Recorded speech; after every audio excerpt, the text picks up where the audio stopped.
welcome to another episode of the Red Arrow Health and Wellness Podcast. I'm your host, Marco, with my very yellow co-host, Jessica. How's it going, Jessica? It's going. I haven't seen that shirt in a while. It's old. Like, look, it's falling apart old. It's the best. I know it's supposed to be This is my gold, one. but it's very mustard. My one Western shirt that I own. Western that Michigan I University. got when I was at Western. Before they spent $750,000 rebranding themselves to be brown and yellow again with a big W. Woo. In a circle. Oh, yeah. Mm-hmm. So it'll look like their arch rival over at Central Michigan. Yeah. Anyways. Enough about my shirt. Yeah. Let's talk about your shirt. What about my shirt? Your shirt is also old. Mine is older. It is vintage. I'm amazed. So I got this shirt. This shirt is from the Berrien County cross country meet. And I'm wearing it today because today was the Berrien County cross country meet. I went and coached hockey. But my former runners were out there running, and I decided to wear it. Mm-hmm. This is from when I ran, though, in the Berrien County cross country meet in Berrien County, Michigan in 1995. It's amazing you still have it and that it's not full of holes, unlike my Western Or shirt. that I didn't throw it out. So I got it in high school, and it fit fine. Then I got fat, and it didn't have any hope of ever fitting. And somehow I just hung on to it for sentimental value because I collect T-shirts. And now I've lost weight, and it's actually huge on me. It's really big. It was surprising. It was not this big on me when I had it when I was on the cross country team. Mm-hmm. So that's kind of fun too. But yeah, shout out to all my former runners and some very, very good times posted today. I was very pleased to see those. Yay. Hey, something that has nothing to do with high schoolers. Okay. And they can just, if they're listening, they can ignore this part of the show. What are you drinking? I am drinking a glass of wine. Are you? Yeah. It's from 12 Corners Vineyards, and it's called South Pier Sunset Red. Ooh, sweet, dry, what? It's somewhere in between sweet and dry. According to the tag, it's very sweet. It is not very sweet. That's a lie. Whatever. Where's 12 Corners at? It's in Benton Harbor. Oh, okay. Yeah, I've been there. It's nice in there. Is that the one across the street from Lake Michigan Hills Golf Club? No, or that's 2121. 2121. That one is also good. This one, you pass it when you're on the highway coming home from Kalamazoo. You can see it. It's in the middle of like a vineyard. Not to be confused with wineries. Not to be confused with Karma Vista. Yeah, which not that one. Cracks me up every time because that's across the street from the dump, the landfill. And obviously they get the joke because their name is Karma Vista. Okay. Their Vista is like trash. What goes around comes around. Yeah. Yeah. No, this one is one of my favorite wineries. I really like going there. So we go with my friends. It's good. Nice. Yeah. What do you have over there in your little campsite mug? It's not little. This is first off, this is my major award. Your major award. Well, part of my major award. So for the Beer 30 ride, which we've spoken about the Beer 30, they had you bought raffle tickets and you put them in the bowl and they drew for the various prize packages. And I got one that was a little tote bag full of cool stuff. And among all the cool items inside were these 2 camp mugs with Victoria brand on the side, which is a bicycling brand. And inside I have just a coffee. Oh, really? Just a coffee? Well, just a little coffee concoction of my own making was upstairs playing What's around. in it? Well, look, it's cold and rainy. A front has come through. As I look out the window, I can see just brown curly leaves on top of the hot tub. And, wanted something warm. Even when after hockey, the kids are like, I'm like, what do you guys want for dinner tonight? What do you want for dinner tomorrow night? They're like, something warm. Yeah. So I'm going to call this a Michigan Apple Coffee or the MAC. MAC. It's a MAC. Hey, Western's part of the MAC conference. Oh. Yeah, well, that was not planned. Totally. If people think like this sounds cheesy and scripted. It's not. It's not. We're making this one up as we go. You're making it up as you go. Yeah, that's how this cocktail went. Michigan Apple Coffee. So I started out with 8 ounces of espresso roast coffee. Now, I didn't actually make espresso. Hey, are you making noise or am I? It's me. Apparently, I'm not breathing enough. Apparently. All right. Espresso roast coffee that I then ground, but I ran it through the Keurig because we don't have an espresso machine and just working with what I got. Mm-hmm. But, a nice hearty roast. Then I put in, just to bring out more coffee flavor, 1 ounce of coffee-infused vodka. So I took vodka, put it in a little mason jar, and I took these same beans before I had ground them up, and this was weeks ago, threw them in that little mason jar, put it in the fridge, and just let it sit there. And anytime I need some coffee-infused vodka, it's right there in the fridge. So I put 1 ounce of that in. Then I put in 1.5 ounces of Traverse City Whiskey Company's Michigan Apple Bourbon. That's where my apple's coming from, my Michigan apple, and I have the Michigan part too. Because the espresso roast coffee I use, the beans are actually roasted at Higher Grounds Coffee Company. And my parents picked those up for me when they were out near Colorado. Nice. Yeah. Yes, I could probably use something from Michigan to make this more Michigan, but that's what I had on hand. Where was I? So I've got my coffee infused vodka, 1 ounce of that, 1.5 ounces of the Traverse City Whiskey Company's Michigan Apple Bourbon. Then, but wait, there's more. 1/2 ounce of Knob Creek's smoked maple bourbon. Oh. Yeah, add a little sweetness flavor in there along with the apple. Come on, maple and apple, it adds that fall feature. Then I also put in 1 ounce of Knob Creek's 9-year-old 100 proof bourbon. Mm-hmm. A 1/2 ounce of sugar-free simple syrup. As we've said before, we like Chirani's because we can get it through Amazon. And Yep. It works out well and it has a nice flavor to it. And then I put all that in my mug here from the Beer 30. Stirred it up with a cinnamon stick, and then I left the cinnamon stick in. My cinnamon stick is kind of short, so it actually fell to the bottom. So when we post up the photo of this, it's going to they're like, what's cinnamon stick? It's at the bottom now. Well, but it's okay. adding that cinnamon flavor to it. So it's a very spiked coffee. Okay. But you're definitely getting the apple notes, a little bit of the maple notes. I was going to say a little bit of the bourbon notes. You're definitely getting bourbon notes on this. And it's yummy, and it's warm, and yay. Yay. Yay. Cheers. Yay. Cheers. Cheersies. Ooh. Fancy. Thanks to you. All right, let's get some things out of the way. Okay. Those who listen regularly, or at least listen to the last episode, we're left with a bit of cliffhanger. Oh. It's kind of a giveaway since we're both in the same room this time. Jessica. Marco. Do you have COVID? I do not have COVID. Woo! Yeah. My test was negative, which is amazing. So you got to get up in the morning and swab the back of your brain. No, because you just have to swab. It's an at-home test. You just have to rub the inside of your nostrils. You don't have to jam it all the way up into your brain. You got up last Sunday. You went and you swabbed your nose. Yeah. You did the little home test. Came back negative. You came upstairs, and we went and did the Apple Cider Century.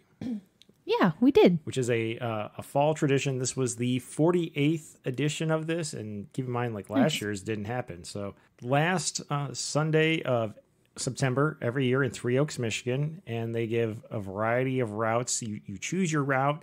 They do a great job with support stops. Basically, they call them SAG stops, but they're like, pit stops. Yeah. With food and beverages to keep you going. They've got support crews out in pickups. Every time you go to a SAG stop, they've got bicycle maintenance there if you need to do repairs. Mm-hmm. And they spray paint the road with little apples, and they're color-coded based on distance. Now, if you do the full century, it's 100 miles. But they have things as family-friendly and down all the way to 15 miles. Yep. And then a big spaghetti dinner at the finish line, which I didn't eat mine, but I just kept asking kid one, hey, what do you want? What do you want? What do you want? I filled up my plate and got my dessert that I had, and then when we sat down at a picnic table, I just shoved it all in front of her. You missed out. Yeah, I know. It was yummy. It's all right. We had fun. We did the quarter century. Yep, we did. If we did in the quarter century last year, it would have been fine. We probably could have done something else, but something longer. But this year you didn't have as much training. Zero training. I had zero training. Okay. It's fine. Kid one, a little bit too far for her. Mm-hmm, she got sore. Did it. She did it. And of course, my dad wanted to stop towards the end, like every 100 yards, which was just making it worse because then she had to get going again. Yeah. It's like, let's just finish this thing. But I kept asking her. I even asked her at the turn. I'm like, hey, do you want to do the 15 or the 25? She's like, oh, let's do the 25. And then she looked back on it afterwards. She's like, if we had done the 15, and I told her right where the turn was, all the cool things that she loved about the ride. The weird, creepy house with 2 dinosaurs made out of concrete with deer antlers on them. And fake eyeballs. And fake eyeballs. And the house, I'm like, man, are those windows blacked out? No, those aren't even windows. They're just painted onto the side of the house. Mm-hmm. That creepy, weird house Yes. She would have missed. She would have missed the view as we rode into New Buffalo, Michigan, seeing the lake down the road, riding basically over the downtown, over the bridge by the harbor.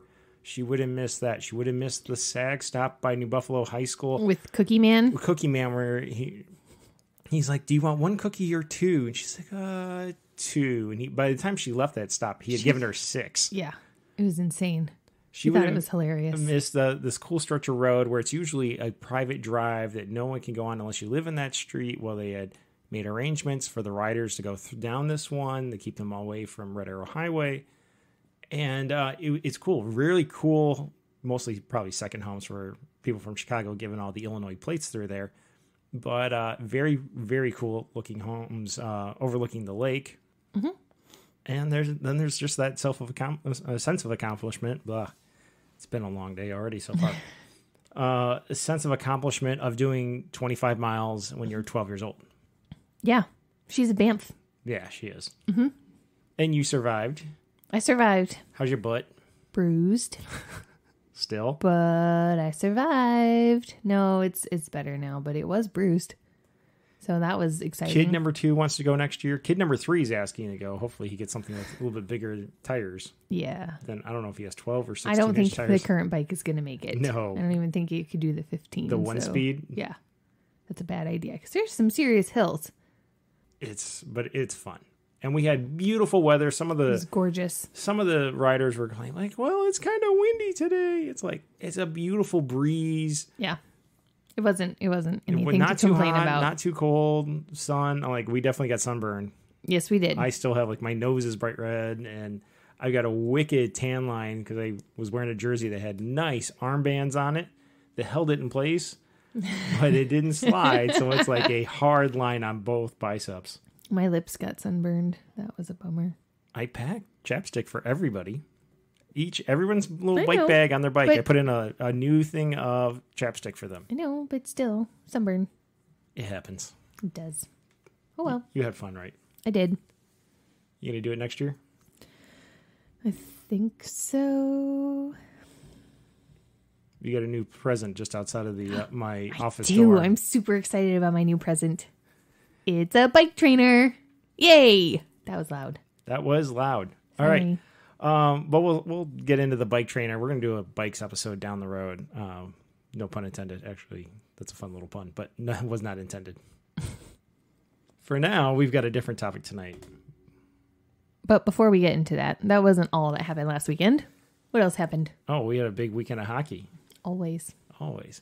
Saturday, kid number 3 was goalie, which was Totes Adorbs. Totes. He's so proud of He himself. looks like the Stay Puft Marshmallow Man when he plays goalie. He's so cute. I was going to put the 20-inch leg pads on him. Mm-hmm. And then they just looked small. So he has finally went from 20 inches were the smallest thing they had, and they were like up to his crotch where it should be at his knee. So then last year they fit him perfectly. To this year he's wearing 22-inch goalie pads. Well, he played great. He almost had a shutout the first game. He let in 1 goal with under a minute left. Nice. Second game he let in 2. One of them though, he cleared it behind the net, and then he was looking over his other shoulder, going, "Okay, when are they going to come out the other side?" And a kid flipped it and bounced it off his back and into the net. Wow. Yeah, that was amazing. We're like, I can't believe that kid just pulled that stunt. It worked. Wow. So we did that. I was out on the ice for that. It's a combination of reffing and coaching at the same time. Mm-hmm. Then kid numbers 1 and 2 played their usual clinic practice that ended up in small area games and drills and then full ice. And then after that, we went out to lunch because we had to get back to the rink.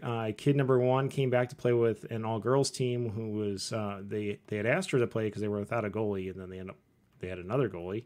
Yep. That was a bit of a awkward thing. They had added another game. They're like, hey, we've added another game, but we've asked this other girl to play the noon game. It's like, that's fine. We've already been at the rink for several hours. We're going to go get lunch. Mm-hmm. And then we'll be back for our game. Cool. That's fine. They forgot to tell the other goalie and the people who were coaching and everything. So we show up. The other goalie's mad. Her mom's mad. We're like, who's this other girl? And then they're like, well, you have to split ice time. And it's like, okay, we're used to splitting ice time. Not the end of the world. They split it really weird. They gave our kid periods 1 and 3 and gave the other girl number 2. And then our kid had to sit on the bench. Like she wanted to go in the hallway and stretch in between. They're like, no, you will sit here and support the team. Okay. That's how people get hurt. Yep. There was a lot of other nonsense that went into that. Long story short, we will not be doing anything else with that team going forward. Oh, well. But we helped them out, and she played great, and I was really proud of her. Good. That was Saturday. Sunday, after the big bike ride, we came home.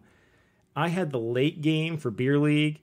I had told all the captains back at the captains meeting that anytime we have the late game and there's school the next day, Kid 1 will not be playing as my goalie because she has to go to 7th grade. Yep. So that worked out really, really well. And I went and played, had a goalie, a very experienced goalie, one that is considerably larger than Kid 1.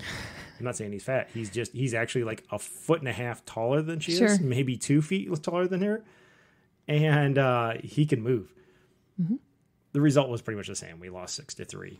Oh, well. Yeah, so clearly the problem is not Kid 1.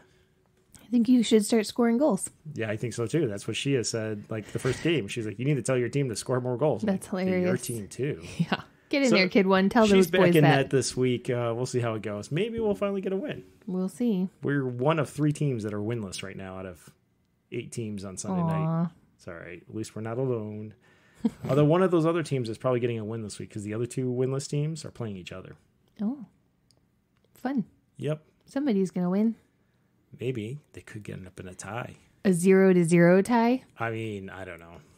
There was a tie in the Monday Night League last Monday. So cool. Fun stuff. You're so excited by everything hockey. So how about we talk about something that's not hockey? Yeah, let's do that. Our topic tonight is activity trackers. Woohoo! So let's play some segue music and we'll get into that.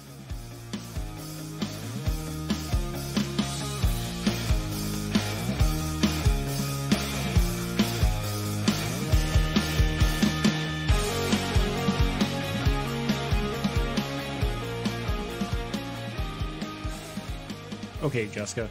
Marco. You ready? Yes. Activity trackers. Yes. Wear them on your arm. Well, or other places. Yeah. I mean, there's some where you can clip them onto your bra strap if you have one. I guess you could put it on your bro or your man's ear. Your bro. Nothing like a Seinfeld episode that's like, what, 30 years old? It's old. Seinfeld is old.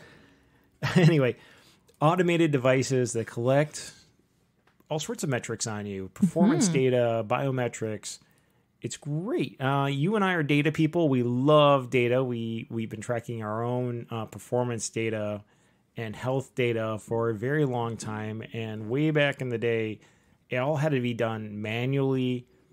I've spoken before about like even trying to track my own weight. I had data sheets, paper data sheets in the bathroom. So that when I stepped on the scale, I had to remember what it said. And it's even harder when I don't have my glasses on in the morning. Like, what the hell does that say? Before we got a digital scale where I had the little red needle bouncing around. Yeah. And then we got a digital scale and then we recorded like all sorts of, weight and percent body fat and everything, which I know that's an estimate when you're doing it with the scale, but still it's like you had to remember all those numbers after just rolling out of bed and write it down. And if you didn't write it down, you were SOL, out of luck. Mm-hmm. As we moved along, again, with the scale thing, while not an activity tracker, we went with ones that were Bluetooth or enabled and Wi-Fi enabled. So then it automatically uploaded it to our account in the cloud, and then we can see it through apps on our phones. And everything moved along. And the same kind of thing went along with activity trackers. And we jumped on that about as fast as we could. Yeah. Within the budget we could do starting out in grad school. Students, they have no money. Yes, but we still, like, when we could afford the little toys, well, we got them. Just really to serve as a dashboard or an indicator of where we are going. How much are we working out or not working out? Mm-hmm. How active how are we? sedentary am I at work? And we can see the trends going. Mm-hmm. And way back when, and that's what this episode's about, we're going to go through the evolution of our use of trackers. And then we'll have some tips at the end, too, on why we do these and what are the benefits and why have we changed. We've jumped companies a few times, too. It's not like we're loyal users. We're like all about the data. We want the data. We want it We want it to have the features we need. We want them to we're going to last. find beneficial. And putting in right here, none of these companies have sponsored us. None of them comped us. None of them sent us products to test or anything. It's what we went out and spent our money on, used, and this is our personal report on these things. Yes. And our personal experiences. Now, maybe it's just our faulty devices or our good devices, and maybe someone else had other ones. It's not a sampling. It's not a product testing. Mm-mm. It's just our experiences with this. Yep. So, Jessica, what really was our first device that we used? We both had it. We did. It was called the Nike Plus, aka the Bean. It did look like a little jelly bean. It did look like a bean. So this went into your shoe. It was this little like jelly bean looking thing. And there was a divot in your shoe for it to fit inside of. Right underneath the insole, you lifted it up, and there was the... And then you could cover it back up with that insole, and you couldn't feel it, couldn't see it. Like, it was completely comfortable to wear. The shoes were very comfy. I might actually still have those shoes. It doesn't matter. You had to have the shoes with it, though. Not everyone did. Yeah. Like, Nike had it, and then they put a little plus sign next to the logo, and that would tell you, hey, this shoe had it. Had to be a Nike. Yep, So obviously. if you're big into Brooks or New Balance or Hoka's or whatever, did not work with those shoes. Actually, I don't even think Hoka existed when they started this. And Under Armour wasn't making shoes at that point. you couldn't take the bean and like stick it in your pocket or put it somewhere else. It had to be in the shoe. Yeah. And then it was a sensor. It had built-in battery, everything. But then you had another piece you had to get, and that would plug into the bottom of your iPod. Yeah. And it would send the signal and record it, and you could see the data on your iPod and interface with it there. And it would tell you, it could do step counts and distance or estimated distance because you tell it how tall you were, and then it would figure out based on the steps. Yep. Not by today's standards, not super advanced, but this was... It was a big deal. Yeah, it was. It was. This was early to mid 2000s. I feel like, probably about 2004, 2005, somewhere in there. Maybe 2006, from memory. I don't know. It was before we left Tallahassee. We were still down at Florida State when we got this.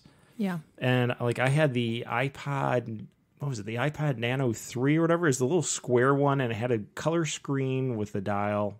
So it worked with that. You had a different iPod, but it still worked with it. Yeah, I don't even remember. Sorry. Yeah. Really, really kind of basic metrics, but it was something. Now, it only worked when you activated a workout session.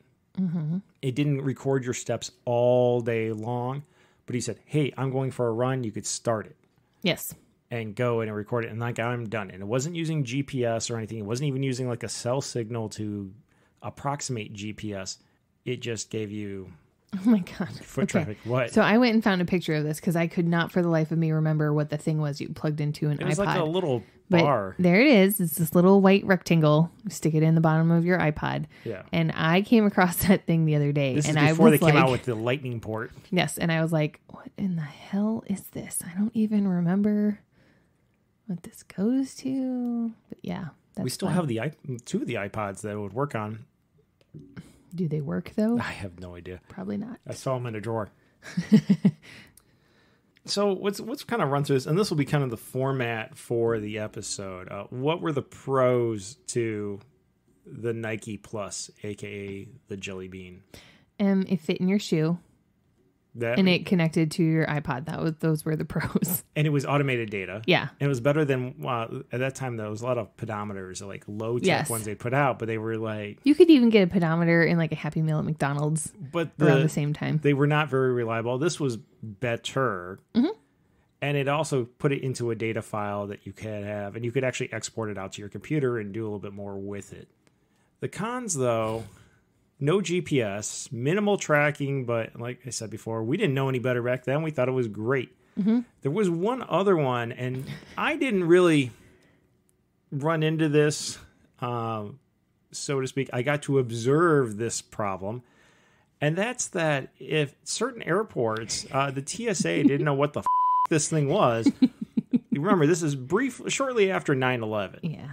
So Jessica, never mind. Usually, a lot of times we were flying places, and I was a grad student, and I hadn't shaved in like 3 days, and You know, people were always going, Marco, you got to clean up. You look like a terrorist.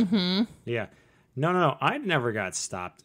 But Jessica, with her Nike Plus shoes, and usually she would take the jelly bean out when we traveled, now she has a cavity in her shoe. Yes. And that would come to the attention of the TSA as they're going through and doing, especially when they're rolling out the full body scanners. Yep. When they're like, or when we had to put our shoes. We had to put the shoes in the X-ray machine, Yeah. and that's how they found it. And they're like, "What? What What is this?" You always get stopped when we fly. There was a whole stretch there before we had kids. They were always stopping you. But yeah, this particular time though, they were absolutely not going to let me on the airplane because they were like, "You explain this." We were in Daytona Beach. And They were like, "You explain this right now. Why is there a hole in your shoe? What is this for? Where's the bomb?" And I was like, "Oh my God. No, I can put my little activity tracker in there." They're like, "What's it called?" And I was like, "I don't know." the Nike jelly bean. I was just sitting Marco, off the side laughing my ass off. What's it called? And you came over and you were laughing and you were like, "No, it's from Nike. It goes in the shoe." And like, I think you pulled out your iPod or something and showed them, and they were all shifty eyed and they were like, "We don't know about this." Yes, if we want to go out of our way to attack an airport, we're going to go after Daytona Beach's airport. Are you kidding me? The only reason that thing exists, for the most part, in my opinion, is for NASCAR races and Bike Week. If we had had smartphones, we could have Googled the Nike the Nike Plus and shown them, "Look, see, these are the shoes that go with the bean. The bean is just not in there right now." No, because at that point, I had a flip phone. Exactly. So did you. You had a magic. Yours was periwinkle. Mine was red. It's nice. Yeah, so I finally managed to convince them that I was not going to blow up the plane with my shoe with the hole in it, and that it was a legit product. And there was nothing in the shoe, by the way. We took the sensor out. Yeah, I know. That was the problem, was that I took the sensor out and there was nothing to fill the hole. And actually, the shoes would come with a foam insert, but you didn't put it back in. No, because it was So stupid. you had an empty cavity in your shoe. It wasn't even like there was explosives in it or anything. There was nothing in it. Right. And they weren't going to let us on the plane. And then finally they said, well, they're leaving. They were going to let you on the plane. Okay, that's true. You got through they security just fine. You on the plane. Did not get to. I was very careful not to say, "Hey, mine has it too." Yeah, so that was definitely a con of that. Jessica, why did we change from using this thing? We had to activate workout sessions. But that was a problem right there because we weren't doing a lot of workout sessions. No, if I'm going to exercise, I want it to just say, "Oh, you're exercising right now. Let me go ahead and count for you." The iPod had to be on and charged. And if your iPod died in the middle of your workout, then no data for you. SOL. It wasn't a good tool for all day tracking because, again, these things didn't last like all day long with their batteries. And again, you had to turn on, it's a work. Well, I'm like, I'm doing a workout right now. Like, it just wasn't set up for. Exactly. Woke up in the morning and I'm going to bed. But better than nothing. So then we moved into one, and a new Nike product came out, and I got that for you, and that was the Nike Fuel Band. And this was like another big deal when it came out. Yeah, I really liked my Nike Fuel Band. Any color you wanted, as long as you wanted black. And it had LED lights in it. It did. And when you met your goal, it would give you fireworks. And it was amazing. But it looked like one of those scrolls when you're at the DMV, because it was just pixelated. I mean, it really was just a bunch of white. Or did you have color on yours or not? I had color. I don't think I did. I think mine was just white. But it was a area of very crude pixels, basic messages it could give you, basic graphics, and a lot of times it was a scroll. Yeah. That's okay. But it was better than anything that had existed up until that point. Right. It made me really happy. I liked the fireworks that I got, so it actually motivated me to hit my goals so that I could get that tiny little electric reinforcer from it. So yeah. It was a visual stimulus. Right. So let's see. Did it vibrate or not? I don't remember. Okay. It might have. It had, the pros were that it had all day tracking. So there's that data that we were looking for. And again, I really liked the fireworks when I met the goal. The cons, at the time, it was awesome. Looking back, it had limited features. Obviously, it was just basically counting steps. It was kind of big and bulky. And the size adjustments were either it fit or you could put spacers in to make it bigger. But there wasn't a lot of fine tuning of the size. And it really was like being put in shackles. Yeah, on it one was. wrist. That's what it felt like, because it wasn't like a soft band. It was a very firm. Very firm oval that went around Yes. your wrist. And then I got rid of mine because Nike sold it off to Apple, and they discontinued support for it, and then it finally died.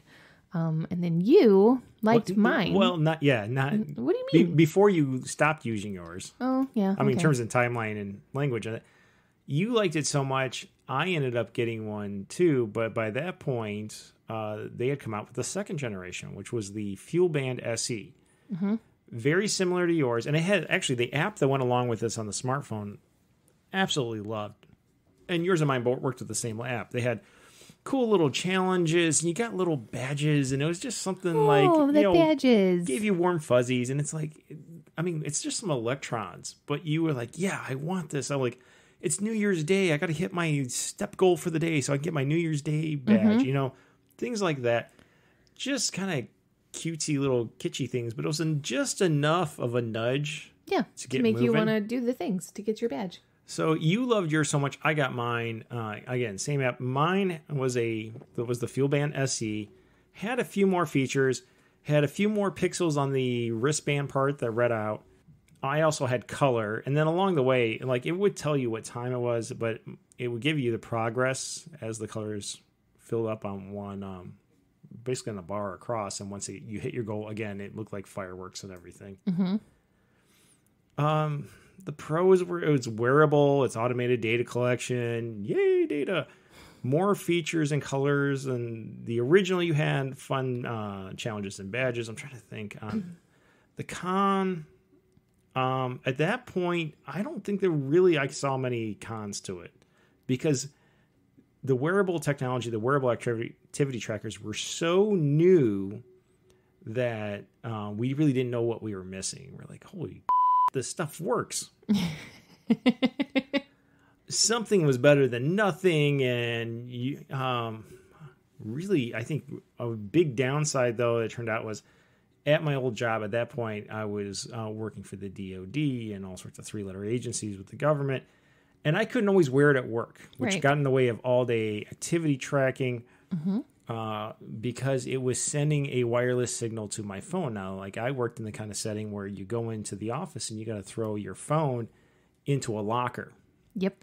And then you go through all the get smart doors, open and close, all the other crap. Smart doors. And while you could wear like a normal watch, I can't wear this band on my arm that's beaming back data on my steps and everything, back and forth and communicating. And especially since when you opened up the band, there was a USB port in there. I mean, now the computers within the offices had the USB drives physically removed, or they had caps in them. But even then, they were all upset about USB because of Edward Snowden.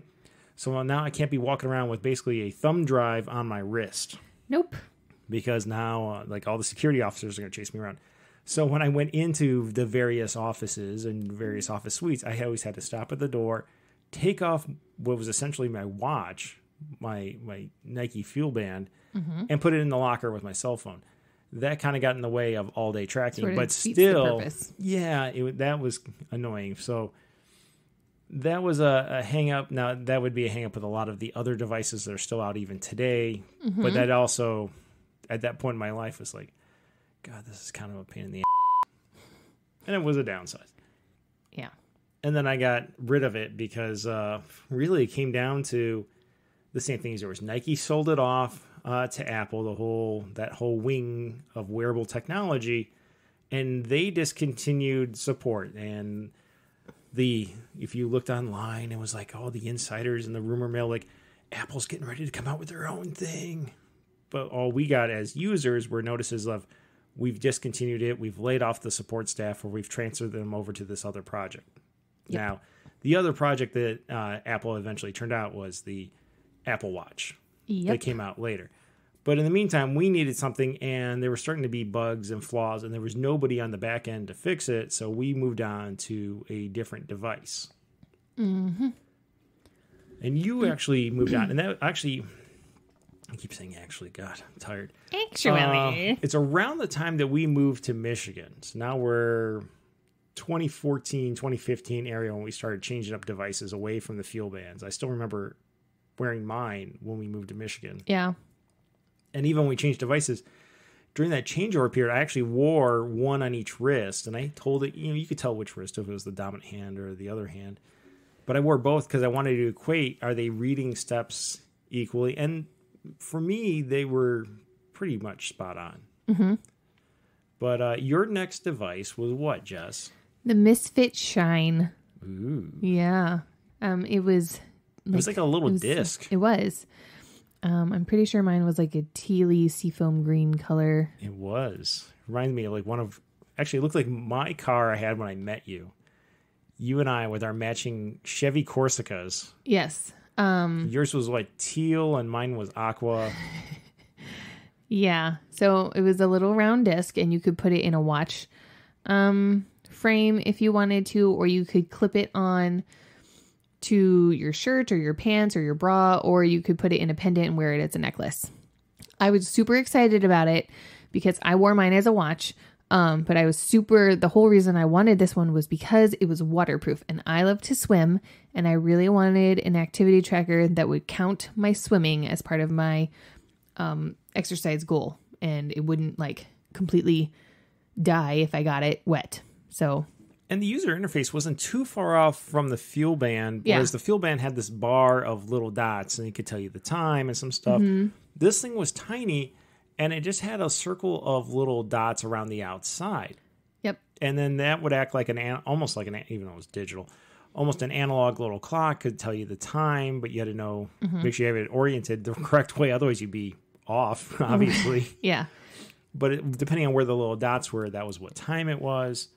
That was it. Most of your interaction with it was through the app. Yes.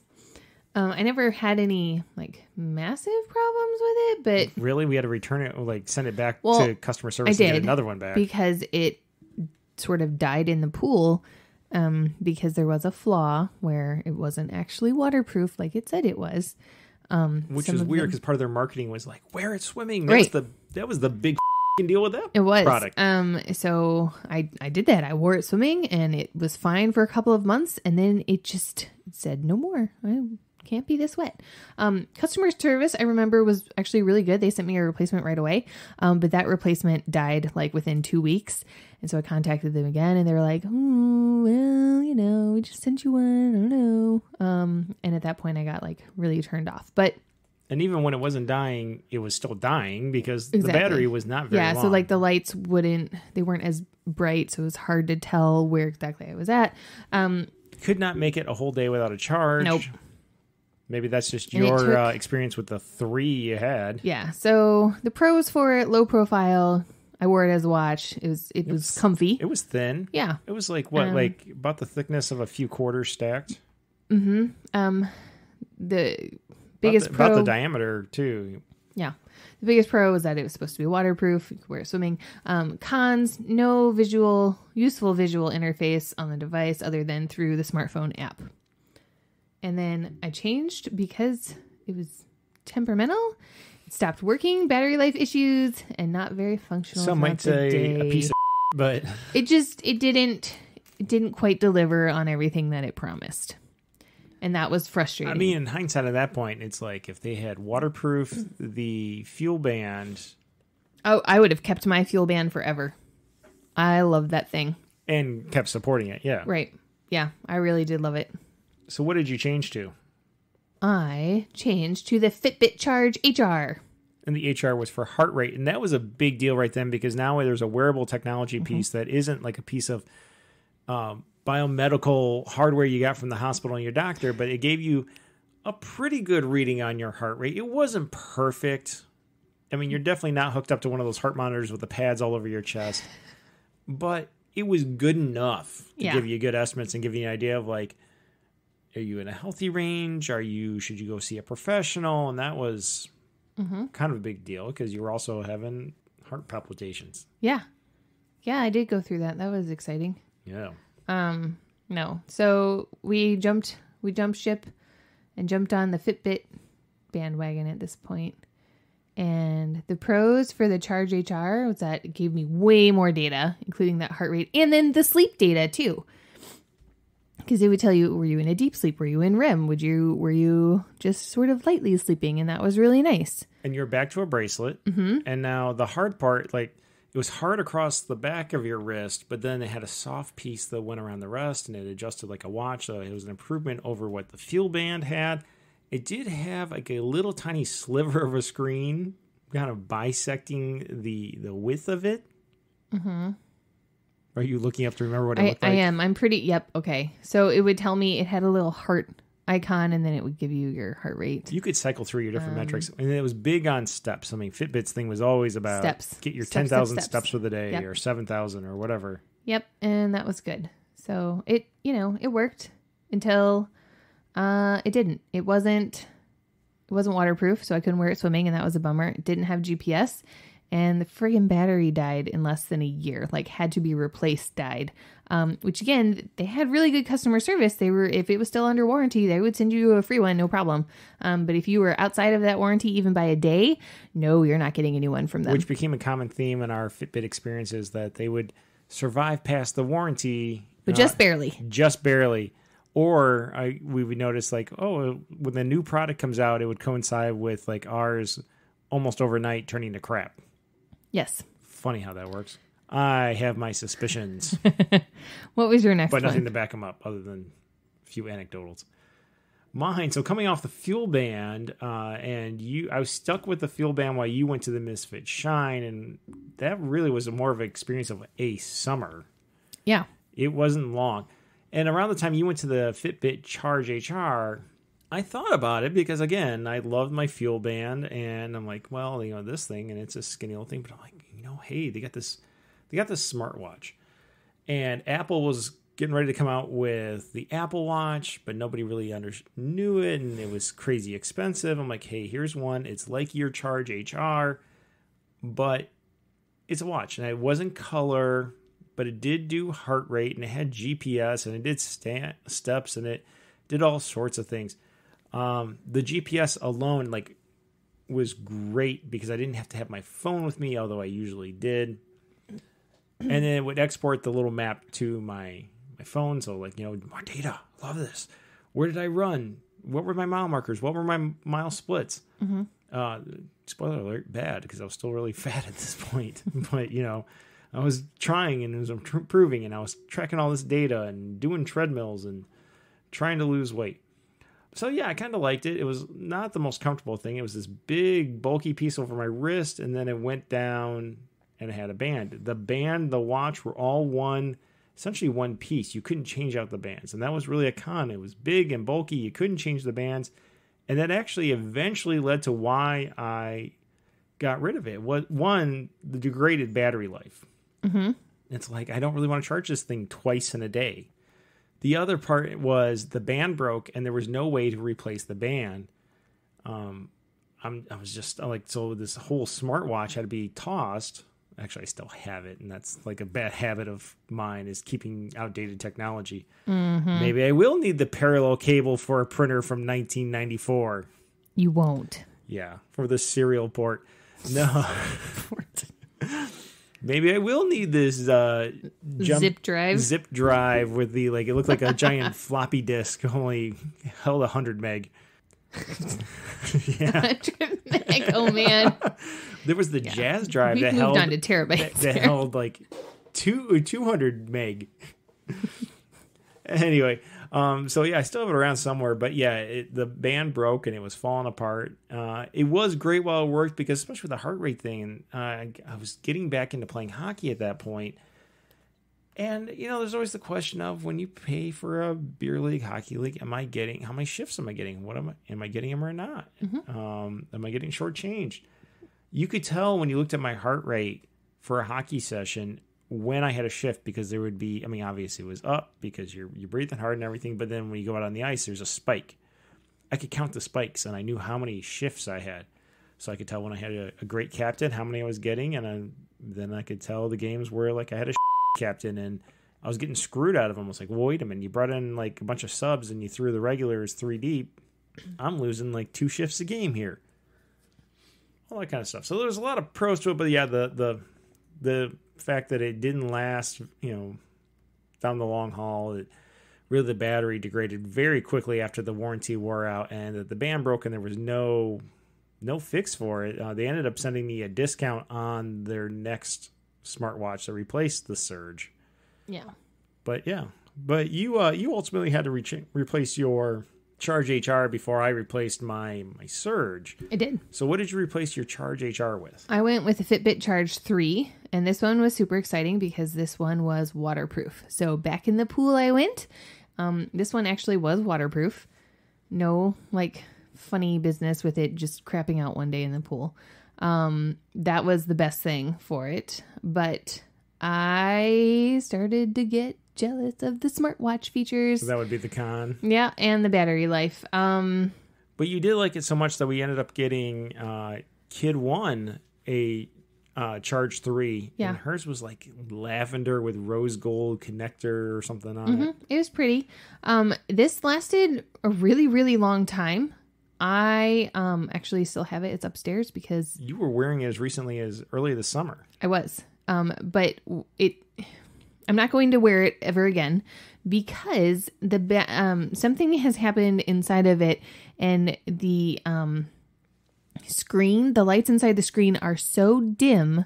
I can see it fine inside, not fine. It's visible inside, but as soon as I take it outside into the sun where I do the exercising, I cannot read the screen at all. So I have no way of gauging how many steps I'm at, how much I have cycled, how much I have swam. I have no idea.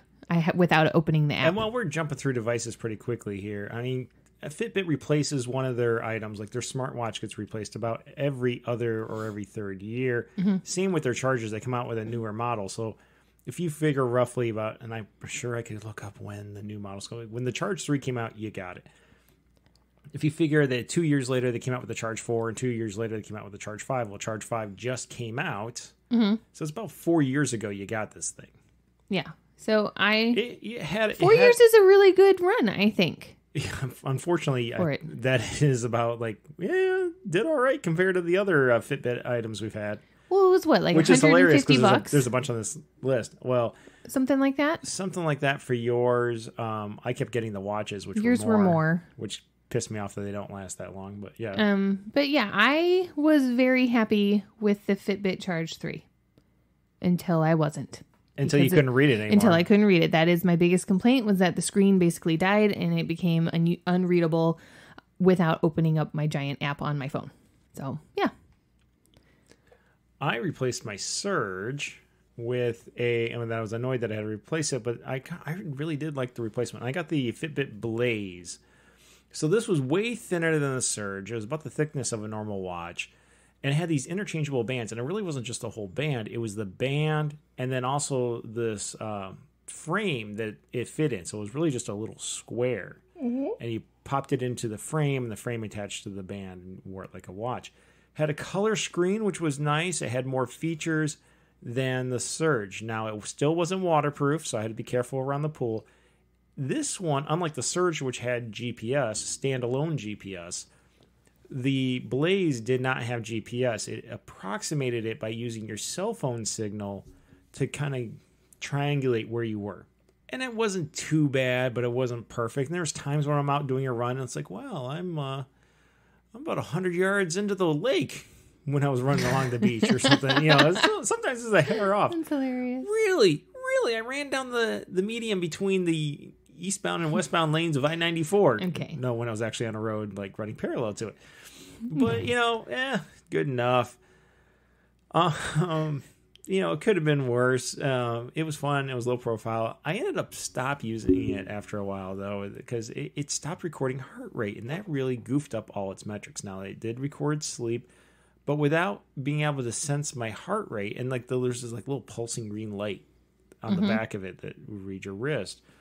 It stopped doing that. So now it's not recording your heart rate. So then the sleep recording was useless, and my activity workouts were thrown off. And then, of course, it takes in your height and your weight into consideration. And we've got, at some point, we switched over to a Fitbit-made scale. So it was all integrated in the same app. So it factor in, he's this tall. He hasn't grown. We know how much he weighed in at this morning. This is how much his heart's going. This is how many calories he's burned. Well, you take the heart piece out of the equation and the whole thing kind of started falling apart. So it was really annoying. I'd go play hockey and it's like, well, he says he played hockey for 2 hours. So we're going to say he burned 200 calories. It's like, really? I used to get a lot more than that when you were reading my actual heart rate. Yeah. So I kind of felt forced to get a new one. And I had done everything. Now, after when I upgraded to my next device, you know, we did a full reboot on it because we're like, well, we'll pass it down to Kid 1. Or no, sorry, Kid 2. Because Kid 1 for Christmas had gotten what? I just put my foot in a web. Okay.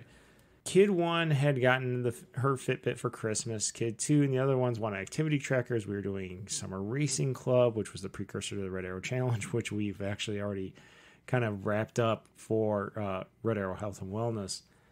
But they wanted activity trackers. So we did a full reboot on it and all sorts of stuff and took it back to factory settings and built it up for him. And lo and behold, suddenly the heart rate stuff starts working again.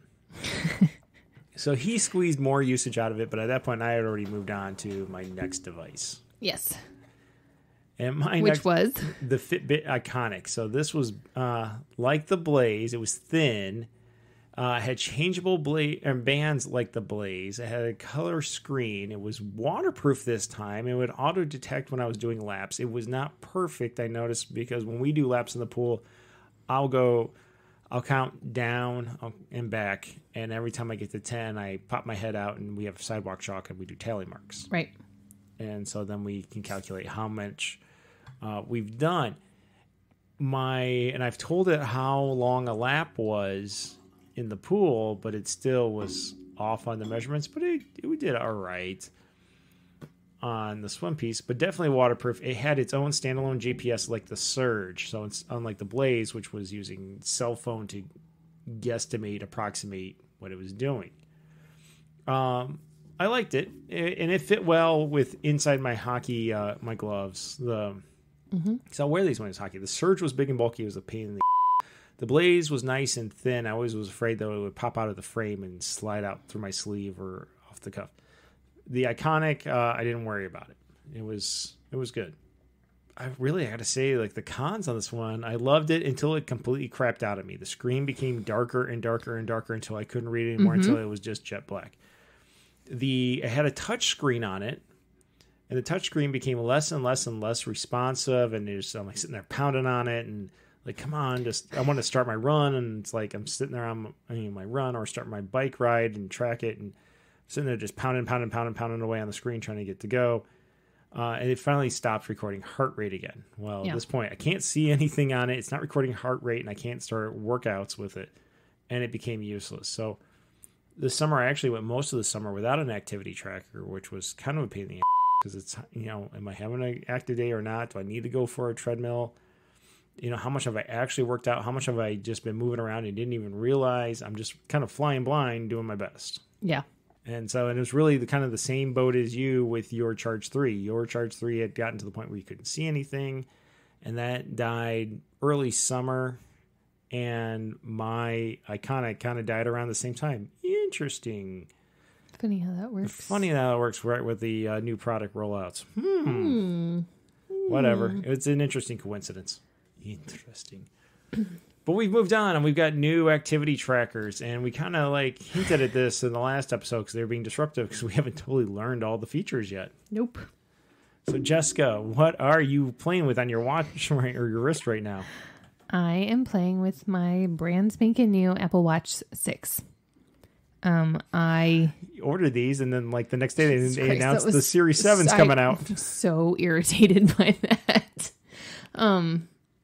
Yeah, no, it was a couple days after I ordered them. I had gotten the shipping notice saying they've shipped, and I was like, oh, it's going to be amazing. And then Apple Watch 7 came out, and I was like, this is bull.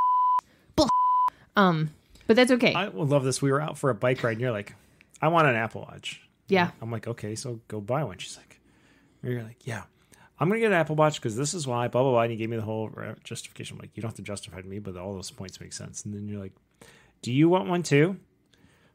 Yeah, I do. Yeah, so I basically have had my it wasn't at the time that I bought it, but my Fitbit that I can't read. Yeah. Your Fitbit in a state. Right. It's been sort of tracking my steps, but I really wanted something that I could like look down and see where am I at with my steps? How sedentary am I being? Because I'm now working in a job where my job is basically to sit and stare at kids and figure out behavior plans for them all day, every day. I love how you fit that perfect meme or the thing of like, explain your job poorly to make it sound creepy. Yeah, I totally did that just now. Anyways, so what do you do for a living? I sit and stare at children. Everybody. Okay, well, do you drive a van that says free candy?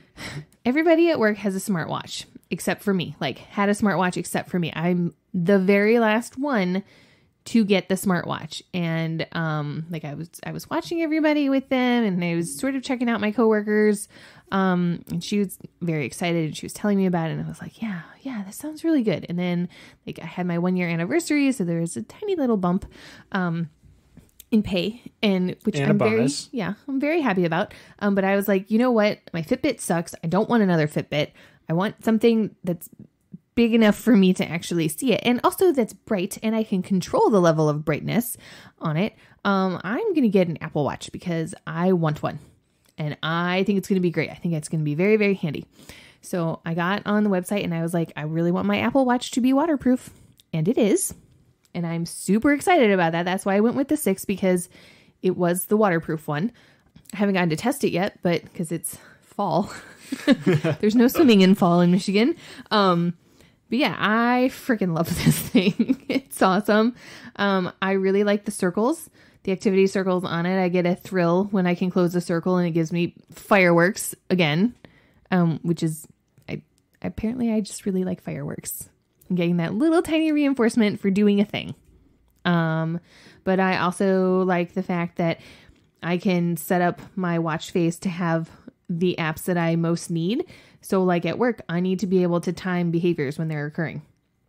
So I have the stopwatch feature, or I need to set a timer because if I'm doing toilet training at work, I need to set like a 3-minute or 5-minute timer because that's how long that kid needs to sit on the potty. So that's on my watch face. The watch faces on it are freaking amazing. Like you can have anything as a watch face. I currently have a rainbow and it's beautiful. It makes me really, really happy. But I also have the weather on there, and then I have my little steps tracker, and I have my heart rate on there because I was recently diagnosed with high blood pressure, and I figure my heart rate should probably go down if my blood pressure meds are working. I don't know if that's true, but in my brain, that makes the most sense to me. Well, so if your heart rate's up, your blood pressure is going to go up exactly. too, though. So I like being able to monitor that throughout the day, especially when I get into really stressful situations. Like, okay, well, how am I handling this physiologically? My heart rate's still in the 60s. Well, it must be going well. And then the features, the smartwatch features, with like being able to see all of my text messages or my emails is a really nice feature. Music is always good. There's a bunch of other things that I haven't gotten to play with. There's a remote control for the camera on your phone. Yes, there is. And that is exciting too.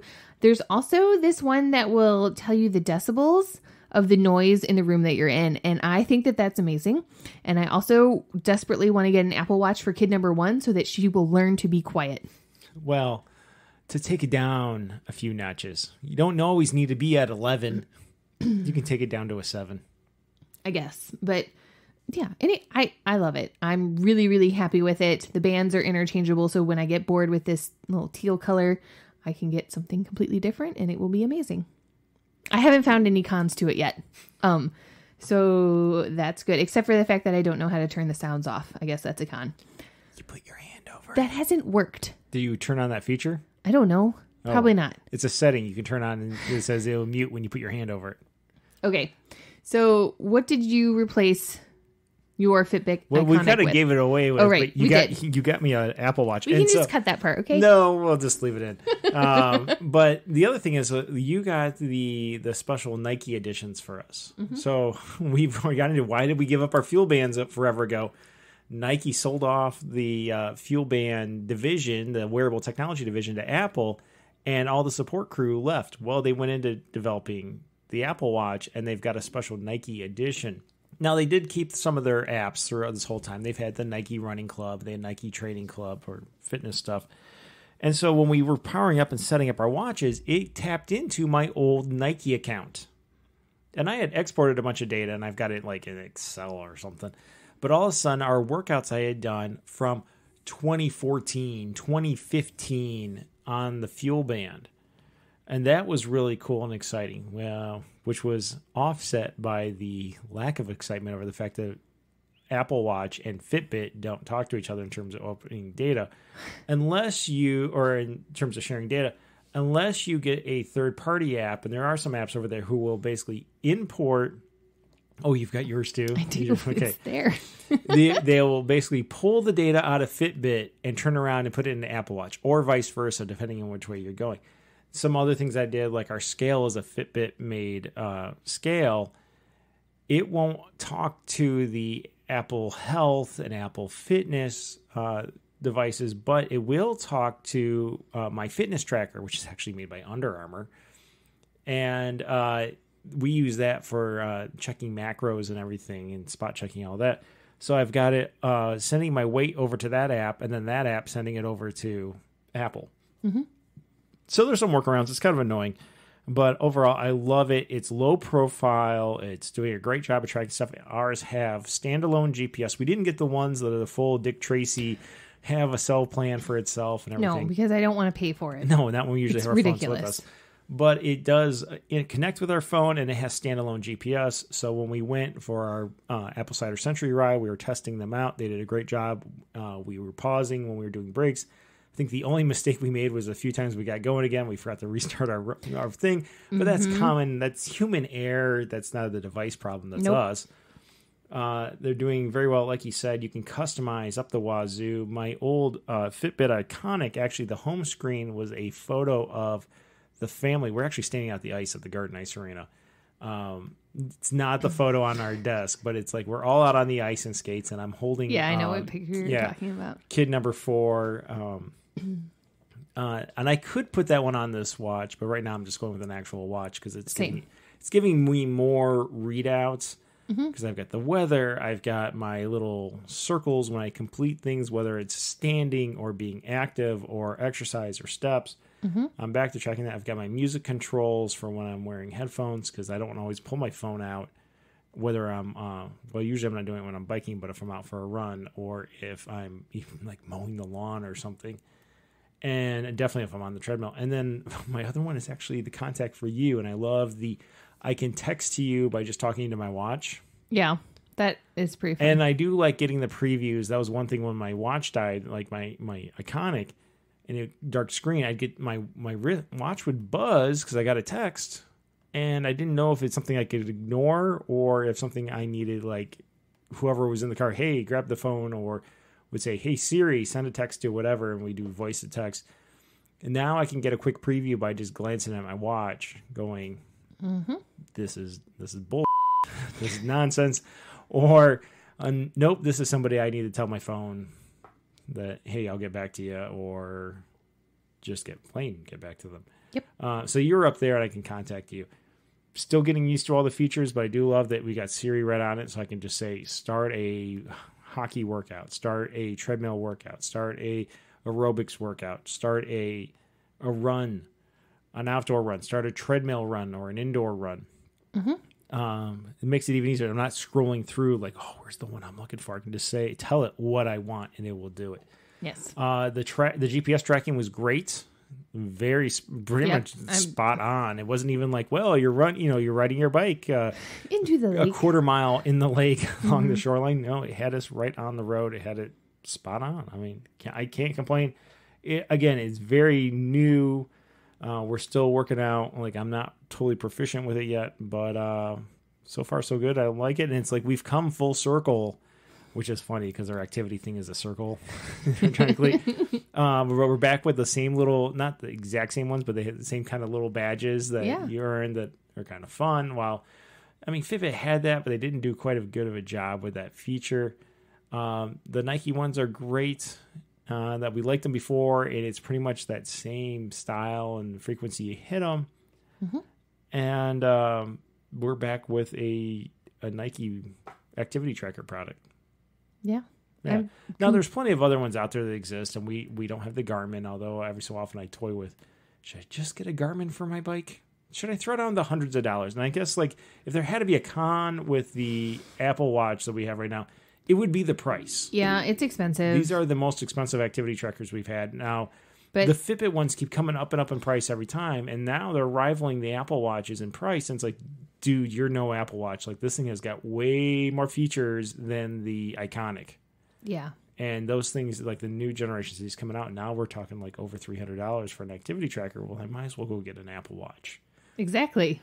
So we did. The consumer reviews on those, they're going to last longer than the Fitbits. Because those kept dying about, every 2 years? 2 to 3? If not sooner. Or if not sooner. If it died within a year, you got a replacement. But, right. Yeah. Usually by a year and a half, we're like, what the is the new thing coming out? Because this thing's performing like mm-hmm. So as we bring this kind of all to a close and, kind of put a nice little bow on this, just activity trackers. Why do we advocate using activity trackers? Why do we use activity trackers other than we're just tech nerds? Database decision making. That data is hard. It's not a guess. It's there, and it can tell you right where you are at for a wide variety of metrics. I mean, it's really objective versus subjective. Like, subjective is like, well, I had a good day. I feel good. Or, whoa, here's some hard numbers on activity I did have a good day. I did 30,000 steps versus 5,000 steps. Right. It's passive data collection. You don't have to think about it. It's getting that data for you on its own. It's on your hand or wherever it is you're putting it, and it's doing its thing, and you don't have to worry about it. I could say time is money, and if you have to stop what you're doing to write it down, there's what we call in the field response cost. Yes. If you've got to stop and use time is money, that costs something, and it's a pain in the ass, and you're less likely to do it in the future. Whereas if it's just passive data collection, it's just happening in the background. Mm-hmm. Hell, I mean, I don't have to do and you're going to record my data? Awesome. Perfect. Yeah. Yep. I can put this on every morning. That's easy enough. Or just leave it on. I sleep with mine on. My battery it needs to be charged. There's some sort of setting I need to play with. I got it so it would...